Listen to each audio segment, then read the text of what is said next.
Good morning, students. BTech second semester Basic Mechanical Engineering, and we will discuss about the topic of vapor compression system. And last time पे हमने इसके ऊपर इसका working और इसका construction discuss किया था. And now we will discuss about in this topic when the refrigeration is dry saturated after the completion of compression. देखो भाई, इसमें क्या क्या चीज़ें हैं, कुछ नई टर्म्स इसके अंदर यहाँ पर ऐड होंगी, वो आपको मैं बता देता हूँ. पहले तो जो लास्ट वीडियो था, लास्ट लेक्चर था, उसमें क्या डिस्कस हुआ था उसके बारे में थोड़ा सा अपन डिस्कस कर लेते हैं. देखो, लास्ट वीडियो में refrigeration, vapour compression refrigeration system, इसका मतलब है आपको वेपर को कंप्रेस कर किया है, अपन ने वेपर को कंप्रेसर के अंदर कंप्रेस किया है and after then go to from evaporator to condenser. ठीक है, प्रोसेस में सिर्फ यही दो चीज़ें आती है. कौन कौन सी दो चीज़ें आती है? सबसे पहले इवोपरेटर आता है, इवापोरेटर एंड कंडेंसर. ठीक है, इवापोरेट क्या करता है, आपका जो रेफ्रिजरेंट होता है, रेफ्रिजरेंट जो होता है उसको इवोपरेट करेगा या वेपोराइज करेगा, एक ही बात है ना. अब इवोपरेट जब ये करता है रेफ्रिजरेंट को, लेकिन इसके अंदर हीट कहाँ से आई? हीट जब आप किसी फ्रिज के अंदर क्या रखते हो, कोई वेजिटेबल्स या फ्रूट्स वगैरह कुछ भी चीज़ रखते हो, तो उसकी जो लेटेंट हीट होती है वो क्या करता है, वो एब्जॉर्ब करता है. उसकी जो लेटेंट हीट होती है किसी भी कंपोनेंट की, इसके अंदर जो कुछ भी रखते हो आप, उसकी लेटेंट हीट को एब्जॉर्ब करता है. वो लेटेंट हीट जब रेफ्रिजरेंट इसके अंदर से होकर निकलता है तो रेफ्रिजरेंट लिक्विड फेस में होता है, और लिक्विड फेस से होने के बाद जब बाहर निकलता है इवोपरेटर से तो वेपर फेस में आता है. वेपर फेस में यहाँ पर आता है. ठीक है, तो वो रेफ्रिजरेंट किस में आता है? वेपर फेस में आता है. मैं अगेन रिपीट कर देता हूँ, ये बहुत ही यहाँ पर हम बात कर रहे हैं इवोपरेटर की. इवोपरेटर के अंदर कूल करने के लिए कुछ भी ऐसी कोई चीज़ नहीं होती है. हीट को एक्सट्रैक्ट करना, हीट ठंडा करना कहलाता है ना. और इसके अलावा अपन क्या कर रहे हैं कि रेफ्रिजरेंट होता है, यहाँ पर रेफ्रिजरेंट इसमें होके निकलता है, रेफ्रिजरेंट बाहर निकलता है. जब अंदर आता है तो ये लिक्विड फेस में होता है, बाहर निकलता है तो ये वेपर फेस में होता है. ठीक है, अब ये लिक्विड से वेपर फेस में कैसे आया कि इसके अंदर जो भी आपके पास कंपोनेंट इसमें रखे हैं फ्रिज के अंदर इवोपरेटर में, ठीक है, तो वो क्या है, उसकी जो लेटेंट हीट है वो एब्जॉर्ब कर लेता है इवोपरेटर. ठीक है, अब जैसे ही एब्जॉर्ब करेगा इवोपरेटर तो इसके जो इस इवोपरेटर में जो ट्यूब्स निकल के जा रही है ठंडी इसकी लिक्विड की, जो अमोनिया हो गया, रेफ्रिजरेंट जो गैसेज हैं, ये रेफ्रिजरेंट जो लिक्विड है आपका, वो निकल के जब यहाँ से जाता है तो वेपर फॉर्म में कन्वर्ट हो जाता है. लेटेंट हीट लेके यहाँ से लेटेंट हीट एब्जॉर्ब करके वेपर फॉर्म में निकल के आता है. बस यही चीज़ें हैं. और ये किस में जाएगा? कंप्रेसर में जाएगा. कंप्रेसर में क्या करेगा? कंप्रेस होगा हाई प्रेशर के साथ. जब लो प्रेशर है, साथ अभी लो प्रेशर है इसका, कंप्रेसर क्या करेगा? हाई प्रेशर में चेंज करेगा and then after go to condenser and condense क्या करेगा? उसको ठंडा करेगा और वापस से कांस्टेंट टेम्परेचर पर चेंज इन फेस, यहाँ पर फेस चेंज हो जाएगा, वेपर से लिक्विड में कन्वर्ट हो जाएगा. तो इससे जस्ट पहले हमने ये चीज़ें डिस्कस की थी कल. इसके बाद हम वापस से बात करें तो मैंने एक यहाँ पर वर्ड लिया था, लेटेंट हीट ऑफ वेपराइजेशन. देखो, there are two types of heat. First होती है सेंसिबल हीट, सेकंड होती है लेटेंट हीट ऑफ वेपराइजेशन. दोनों का फॉर्मूला सेम है, थोड़ा डिफरेंट है. थोड़ा डिफरेंट क्या है कि सेंसिबल हीट एट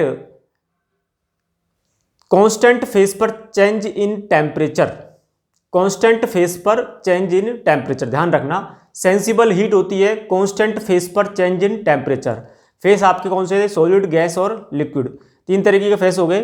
ठीक है, तो मैं बात कर रहा हूं आपके सेंसिबल हीट की. यहां पर लिख देता हूं सेंसिबल हीट. सेंसिबल हीट है eight constant temperature, eight constant temperature change in face. ठीक है, और नेक्स्ट आती है लेटेंट हीट. लेटेंट हीट की डेफिनेशन ध्यान रखना, एट कांस्टेंट फेस पर change in temperature, change in temperature.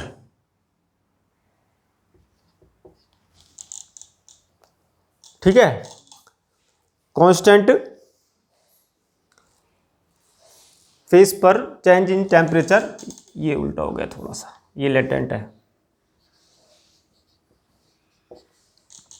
Latent में फेस चेंज होता है, ठीक है, और सेंसिबल में टेम्परेचर में चेंजेस होते हैं। ठीक है, सेंसिबल।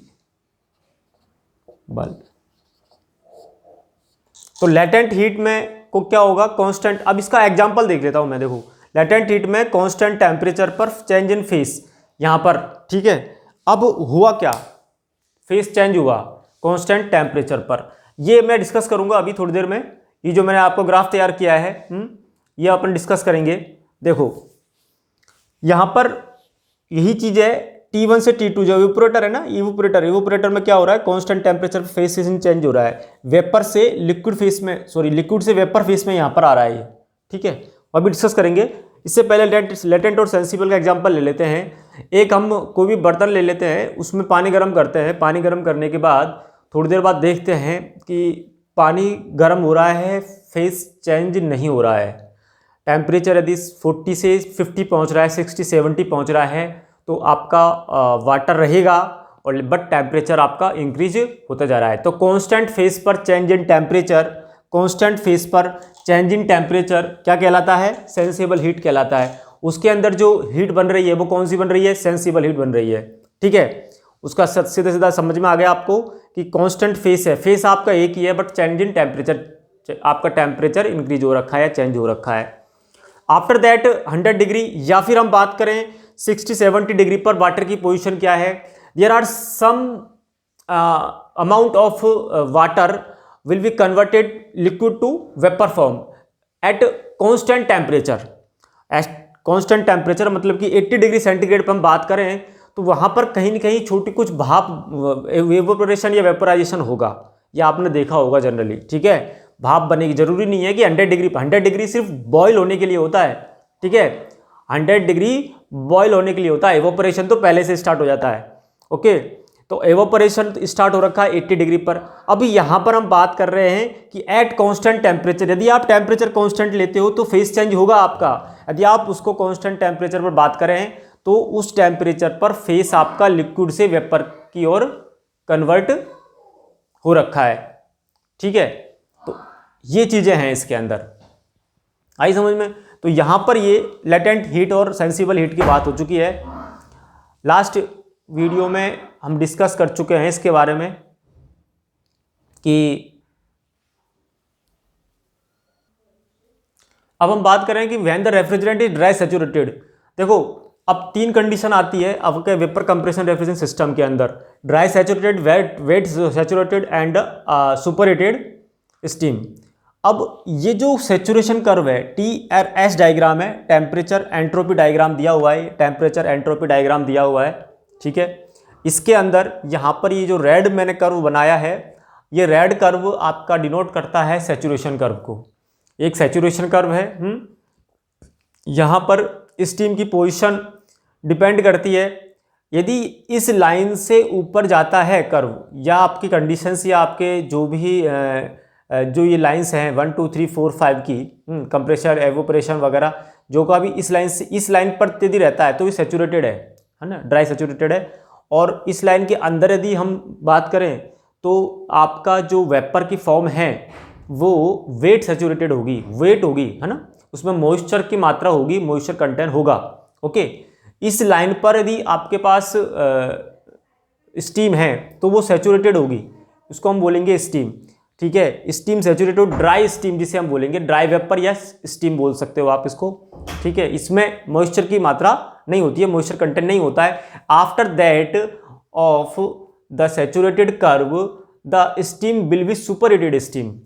ठीक है, इसके ऊपर जो आपकी स्टीम बनेगी वो सुपरहीटेड स्टीम में कन्वर्ट होगी। तो यहाँ पर तीन कंडीशन बनती है, when the refrigerant is dry saturated after the completion of compressor.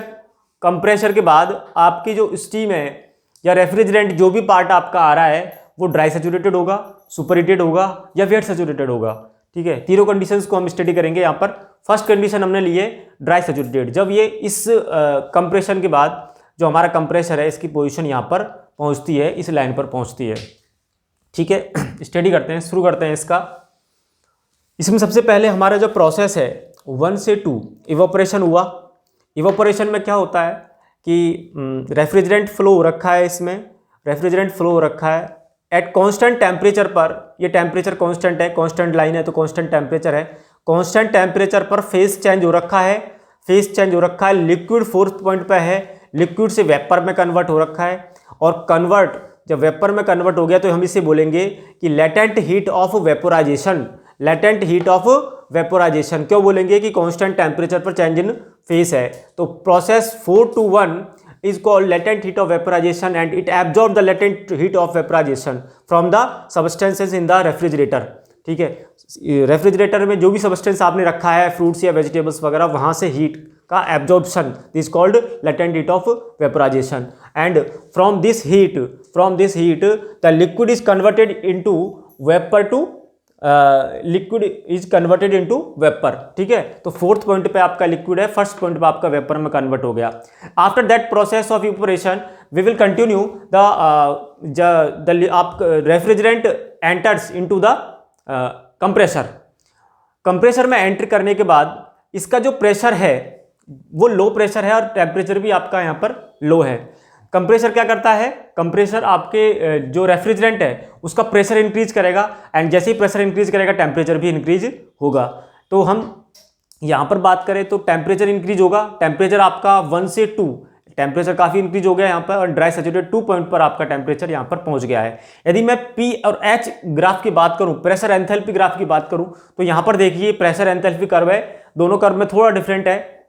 Pressure enthalpy curve है और ये हो गया temperature entropy. Enthalpy is the function of temperature only, that is called enthalpy है ये, तो ध्यान रखना। और ये प्रेशर है, तो यहाँ पर हम बात कर रहे हैं इसकी, तो प्रेशर एंथैल्पी कर्व में यहाँ पर भी प्रेशर P1 से P2 पहुँच गया, मतलब प्रेशर इंक्रीज हो रहा है कंप्रेसर में। एंड ये पॉइंट आपका ड्राई सैचुरेटेड कर्व पर ही लाई कर रखा है, तो यहाँ पर प्रेशर और टेम्परेचर दोनों इंक्रीज हो गए। उसके बाद कांस्टेंट टेम्परेचर पर condensation process, that is called sensible heat.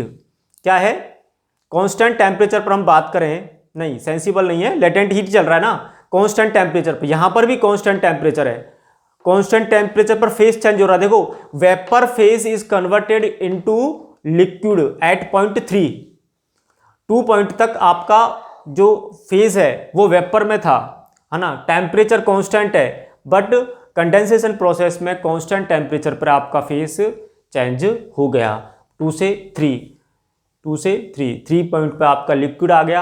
After the condensation process the evaporation, there are some evaporation will be evaporate, है ना, द सम आपका जो ये दिया हुआ है saturation refrigerant, there are some refrigerant will be evaporated after the process of 3 to 4। कुछ portion आपका 3 से 4 तक इवेपोरेट होगा, सम पोर्शन। ठीक है, एंड यहाँ से हम बोलेंगे कि सर ये जो है 3 से 4 क्या हो गया, 3 से 4 आपका liquid plus evaporation, liquid plus vapour phase होता है 3 से 4। ठीक है, हल्का सा इसमें वेपराइजेशन रहता है थोड़ा बहुत, ठीक है, क्योंकि टेम्परेचर धीरे धीरे ही एक्सपेंड होता है, टेम्परेचर धीरे धीरे ही कम होता है यहाँ पर, और यहाँ पर 4th पॉइंट आने तक आपका कंप्लीटली ये लिक्विड फेज में कन्वर्ट हो जाता है, और ये पूरा साइकिल आपका वापस से लिक्विड से इवेपोरेटर में जाएगा। इवेपोरेटर आपके अदर सब्सटेंसेस से जो हीट है वो एब्जॉर्ब करेगा, और फिर ये जो रेफ्रिजरेंट है वापस से लिक्विड से वेपर में कन्वर्ट हो जाएगा। ठीक है, ये एक 1 साइकिल आपका कंप्लीट होता है। टेम्परेचर एंट्रोपी ग्राफ है, और यहाँ पर 1 से लेकर 2 पर कांस्टेंट एंट्रोपी है। ठीक, ये सब चीज़ यहाँ पर क्लियर हो चुकी है। और भी इसमें कुछ आपको पूछना है तो आप डिस्कस कर सकते हो। ये हम एंथैल्पी कर्व की बात करें तो सेम है एंथैल्पी कर्व, इसमें थोड़ा अंतर देखना, मैंने यहाँ पर डॉटेड लाइन शो की है, ये ध्यान रखना, ये डॉटेड लाइन शो की है, इसका मतलब ये है कि ये कॉन्स्टेंटली ड्रॉप नहीं करता है टेम्परेचर, ध्यान रखना। तो यहाँ पर ये जो वैल्यू है ये H4 हो गया मान लो, है ना, यहाँ पर ये देखो इधर थोड़ा सा अंतर है, H3 = H4 कर दिया। ये H3 क्या है, H3 HF3 के इक्वल है। देखो H3 और HF3 में थोड़ा अंतर है, HF3 यहाँ पर फ्लूइड के लिए है और H3 गैस के लिए, वेपर के लिए है ना, एंथैल्पी। ये एक टेबल आती है आपके रेफ्रिजरेशन एयर कंडीशनिंग के अंदर, उसके अंदर टेम्परेचर और वैल्यू की पैरामीटर्स की अलग अलग वैल्यू दी हुई होती है। आपका बेसिक मैकेनिकल में उस लेवल का नहीं है, लेकिन फिर भी यदि क्वेश्चन आते हैं तो वो ये कंपोनेंट्स की जो वैल्यू है HF3 H3 ये वैल्यू आपको न्यूमेरिकल में दी हुई होगी। बाकी इसके ऊपर अपन न्यूमेरिकल डिस्कस करेंगे। So note down.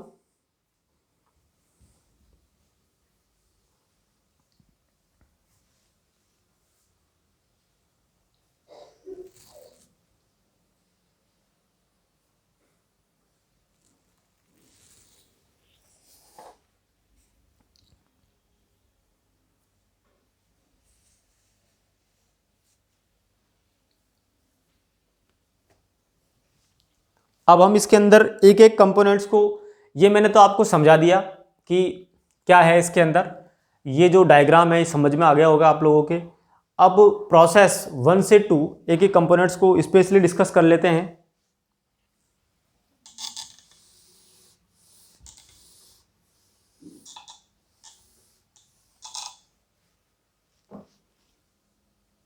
First process है आपकी,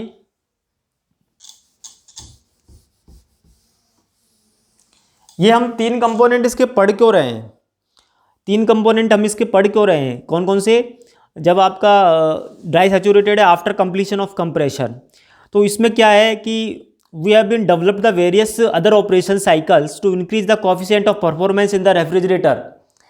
रेफ्रिजरेटर में COP इंक्रीज करने के लिए कि क्या COP की क्या पोजीशन होगी, कोफिशिएंट ऑफ परफॉर्मेंस इसकी क्या पोजीशन होगी, जब स्टेज आपका यदि 2.2 या कंप्रेसर के लास्ट पॉइंट की वैल्यू यहाँ पर सुपर हीटेड पे है, ड्राई सैचुरेटेड, वेट सैचुरेटेड किस पे होगी, तो इनकी अपन स्टडी करते हैं।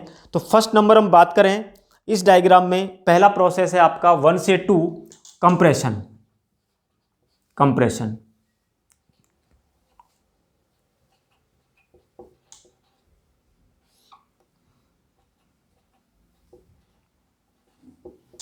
देखो कंप्रेशन में आपको पता है वर्क डन देना पड़ता है ना, पहले भी हम डिस्कस कर चुके हैं। कंप्रेशन प्रोसेस में क्या करना पड़ता है, वर्क डन देना पड़ता है।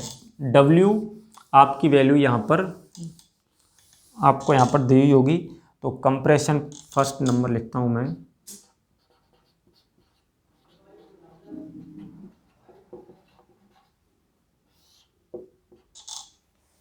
कंप्रेशन। और यहाँ पर जो कंप्रेशन है उसकी मैंने आपको जो भी इसकी प्रोसेस है वो डिस्कस कर चुका हूँ। अगेन मैं एक बार बोल देता हूँ, in this refrigeration the vapour at low pressure P1 and temperature T1।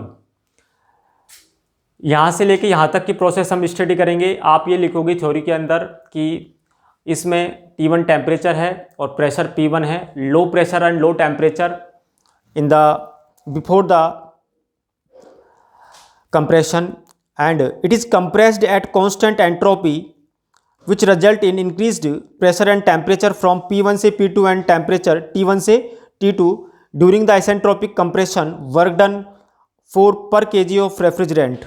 तो वर्क डन कितना हुआ पर kg of refrigerant, work done पर kg ऑफ रेफ्रिजरेंट, कितना वर्क डन हुआ जब रेफ्रिजरेंट आपका फ्लो होता है। ये देखो पूरी कहानी रेफ्रिजरेंट की है, इस साइकिल में, पूरी साइकिल में रेफ्रिजरेंट फ्लो हो रखा है ना। इवेपोरेशन में रेफ्रिजरेंट की पोजीशन लिक्विड, यहाँ पर वेपर, फिर आफ्टर यहाँ पर स्टीम है तो यहाँ पर भी वेपर आ गया, कांस्टेंट टेम्परेचर है तो यहाँ पर लिक्विड फेस हो गया, लिक्विड प्लस वेपर चल रहा है यहाँ तक, और फिर यहाँ पर आते आते ये अगेन लिक्विड फेस में कन्वर्ट हो जाएगा। तो हम वर्क डन दे रहे हैं इसको, टेम्परेचर इसका, प्रेशर बढ़ गया, टेम्परेचर बढ़ गया इसका, तो वर्क डन क्या हो जाएगा H2 minus H1, H2 minus H1, ठीक है। अब ये work done H2 minus H1 कैसे आया, H2 माइनस H1 यहाँ पर वर्क डन कैसे आया, चेंज, ये हीट क्या होती है, देखो enthalpy is the function of temperature only, और एंथैल्पी ही आपकी इक्विवेलेंट टू हीट होती है। अकॉर्डिंग टू थर्मोडायनेमिक्स का फर्स्ट लॉ क्या बोलता है, dQ is equal to du plus dW, ये होता है। यहाँ पर इंटरनल एनर्जी 0 है तो dQ किसके इक्विवेलेंट आ गया, डी यू के आ गया, और यू क्या है, हीट, एंथैल्पी के इक्वलेंट चेंज इन, तो work done equal to change in heat, H2 minus H1, ठीक है, ये आपके यहाँ पर निकल के आता है। तो थर्मोडायनामिक्स का जो फर्स्ट लॉ है वहाँ से ये वैल्यू निकल के आती है। तो इस तरह से आपके पास कंप्रेशन का वर्क हो गया H2 माइनस H1। H1 क्या है यहाँ पर लिख लीजिए, T1 temperature, enthalpy of evaporation at the inlet of the compressor, और H2 लिख लीजिए T2 temperature, enthalpy of the evaporation या vapour refrigerant at the outlet of the compressor. Enthalpy H1 पर आपका टेम्परेचर होगा T1 और एंथैल्पी H1 पर temperature होगा T1 एंड एंथैल्पी H2 पर टेम्परेचर होगा T2। ओके, ये चीज ध्यान रखना। सेकंड प्रोसेस है कंडेंसेशन प्रोसेस। यहां पर लिखोगे, ये थ्योरी लिख लेना आप थोड़ी सी बना के इसमें से, कंडेंसेशन, कंडेंसेशन